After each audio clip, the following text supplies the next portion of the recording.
Ever-Living Tree, The Life and Times of a Coast Redwood by Linda Vieira, illustrated by Christopher Canyon.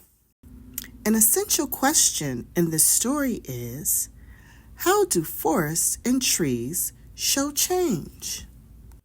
It was a cool, foggy morning in a forest near the ocean when the little tree first poked itself up out of the ground. There were other trees in the evergreen forest just like it. Some were taller, some fatter, some older. Eventually, scientists would call this tree Sequoia sempervirens, an ever-living sequoia. It would also be known as a coast redwood. More than 50 million years before this tree began to grow, different kinds of redwood trees grew all over the world. They lived at the same time as the dinosaurs until the glaciers came. Those slow-moving rivers of ice made many plants and animals extinct. The long, narrow forest where the little tree grew stretched 600 miles along the western coast of the northern American continent. It was bordered on the east by a huge mountain range and on the west by the Pacific Ocean. The movement of cold air from the ocean towards the sheltering mountains saved the forest from the glaciers. The cold, heavy air created low-hanging fog, very important to the little redwood tree's survival.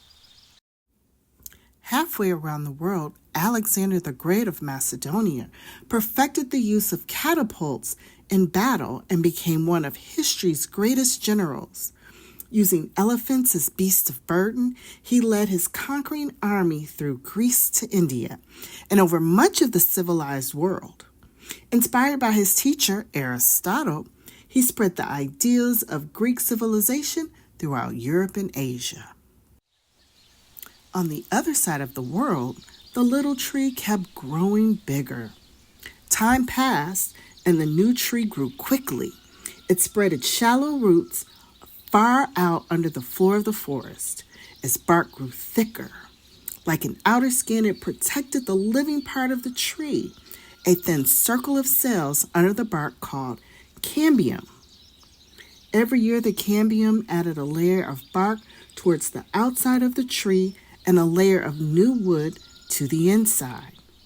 The newest wood was called sapwood, where water and nutrients traveled up into the tree from the roots.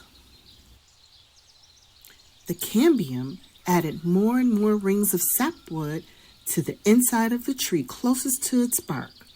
The older sapwood became the heartwood of the tree. Its fibrous chambers, clogged with waste, were no longer used to carry food and water, but the tree still needed the heartwood to help it stand straight and tall. Time went on. Dozens of trapping spiders looked for spaces up and down the thick, uneven bark of the tree. They stretched their webs wherever they could. The outside of the tree looked like an apartment house for spiders. The webs didn't hurt the tree at all. It just kept growing. Across the ocean in China, men began building a great stone wall along their borders for protection against their enemies. But entirely by hand of earth, brick, and stone, it took millions of workers hundreds of years to complete. The Great Wall eventually stretched more than 1,500 miles across mountains and valleys. Thousands of miles to the east, the little redwood tree grew and grew. The cold morning air was heavy with moisture, but soon the sun found its way through the thick trees to the forest floor. The air became warmer and the moisture began to evaporate. The warmed air rose as it lost moisture and became lighter. The air currents gently pushed insects higher and higher. Some were trapped by the waiting webs along the bark.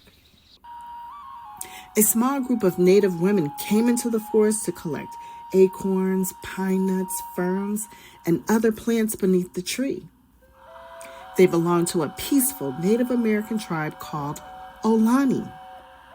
Although they gathered what they needed from the redwood forest, the natives did not live there.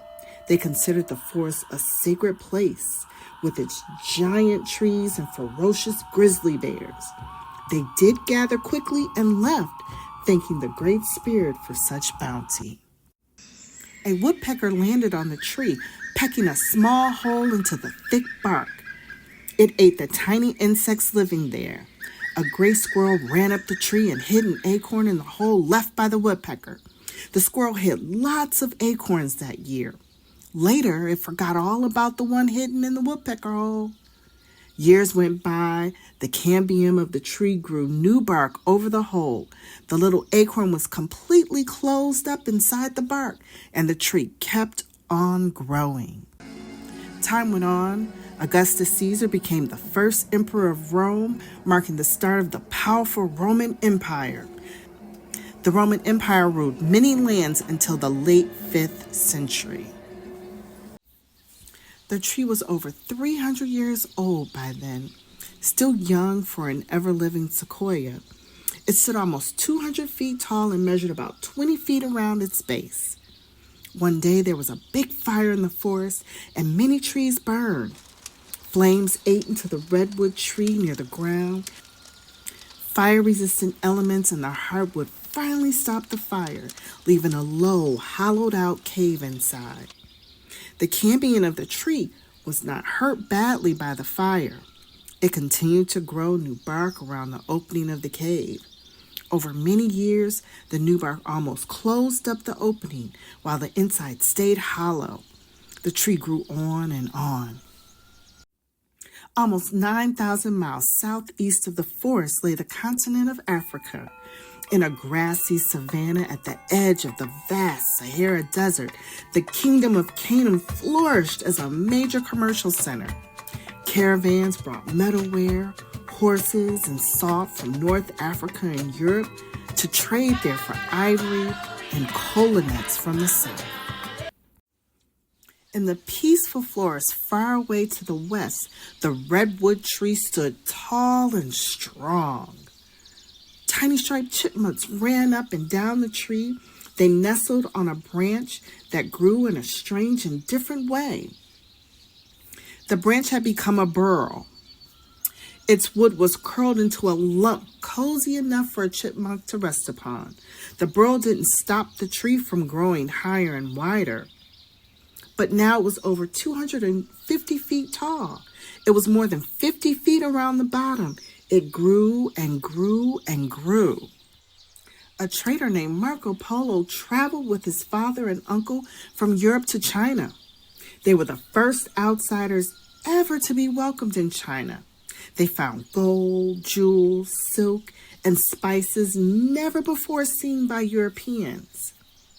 When they returned home, Marco Polo described the advanced customs they had found in China: a postal system, paper money, and the use of coal as fuel. The redwood tree grew taller and thicker. Its new rings of wood grew closer together like pages of a book. Its bark was almost a foot thick. Its twisted roots sent root-crowned sprouts up through the ground, encircling the tree in a fairy circle. Another smaller fire swept through the forest, clearing away loose brush from around the tree. Dense fibers in the tree snuffed out the flames again before there was any damage. Redwood cones fell from the tree's high branches. Many burst open when they landed, and some of their tiny seeds sprouted into new trees. An Italian explorer named Christopher Columbus wanted to find a new route to China. Inspired by the explorations of Marco Polo, he persuaded the Queen of Spain to finance his voyage through uncharted seas to the west. Although Columbus did not reach China, he landed on the southeastern part of North America and called it the New World. The redwood tree was almost 3,000 miles away from where Columbus landed, and still growing in its sheltered forest far to the west. Deer walked the trails of the forest and found hidden areas to protect them from their enemies while they grazed on the lush vegetation. Gray foxes lived in the forest too. Some of their babies were born inside the tree's sheltered cave. Birds nested in the topmost branches of the tallest, oldest trees. Mammals, birds, insects, and reptiles lived together, replenishing their species every year according to the natural balance. On the northeastern coast of North America, a small ship called the Mayflower brought a group of pilgrims to the New World. Many of them had been oppressed and dreamed of a land where freedom of religion would prevail. The pilgrims struggled to live through their first terrible winter in the New World. On the opposite coast, the tree provided a home for a mother raccoon and her babies. The cave kept them warm and dry, safe from the grizzly bears and the mountain lions. Time went on and on. The ever-living redwood tree kept growing bigger and bigger. It stood tall and silent in the middle of its fairy circle of younger trees. The United States of America declared itself an independent nation in the New World with 13 colonies along the eastern coast of North America. General George Washington led the colonists through the bitter Revolutionary War with Great Britain to establish that independence. After the war, General Washington became the first President of the United States.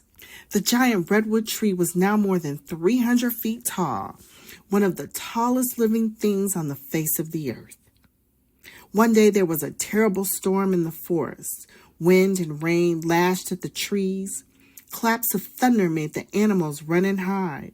A flashing bolt of lightning struck the base of the tree at its weakest part near the cave.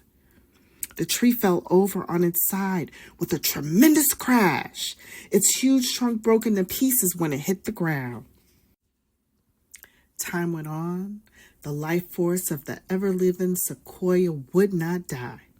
Its roots gave life and strength to the smaller trees around it. Soon a new tree began to grow up from the broken trunk. Millions of insects used the bark of the old tree for food. Over many years, the wood began to change into a fine dust. Banana slugs changed the dust into organic elements, which went back into the soil as nutrients. In outer space, a man walked on the moon for the first time. People watched him on television screens all over the world. Astronauts and cosmonauts from different countries traveled into space. Scientists plan to build a space station hundreds of miles from the Earth. Today, people camp in the shelter of the tree and children play games on its decomposing log. They are amazed at its length, longer than a football field. In the narrow ancient forest, the ever-living sequoias keep growing. They stand like giant statues as millions of visitors from all over the world come to marvel at their incredible height. Tiny new trees poke themselves out from the ground. Life in a coast redwood forest goes on and on and on. Happy you enjoyed the story. Make sure you like and subscribe, and see you next time.